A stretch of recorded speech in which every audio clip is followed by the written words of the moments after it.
মদিনার বাজার দিয়ে নবীজি যাচ্ছেন, নবীজির একটা ওট পছন্দ হয়েছে। তো নবী ওটের মালিকের কাছে গিয়ে জিজ্ঞেস করলেন, ভাইয়া এই ওটটার দাম কত? ওই দামাদামি হলো, নবী সে দামে কিনতে রাজি হলেন, কিন্তু নবীর কাছে তখন অর্থ ছিল না। তখন নবীজি ওনাকে বললেন, আপনি আমাকে ওটটা দেন, আমি এখনই গিয়ে আপনার সেই প্রাপ্যটা পাঠিয়ে দিচ্ছি। ওটের মালিক ওনাকে ওটটা দিয়ে দিলেন। আশেপাশে যারা ওটের মালিক ছিল সবাই জিজ্ঞেস করতেছে, এই পাগলা, তুমি কি যাকে ওট দিয়েছো তাকে চিনো? বলে যে না। নাম জানো? বলে যে না। পরিচয় জানো? বলে যে না। ঠিকানা জানো?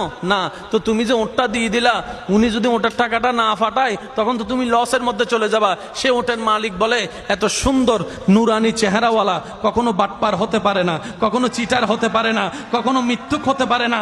ওনার চেহারা দেখেই তো আমি ওট বিক্রি করার আগে মনটাই বিক্রি করে দিয়েছি, মনটাই বিক্রি করে দিয়েছি, মনটাই বিক্রি করে দিয়েছি। তোমরা যাই বলো, আমার মন বলে উনি আসবেই আসবে, টাকাটা পাঠাবেই পাঠাবে।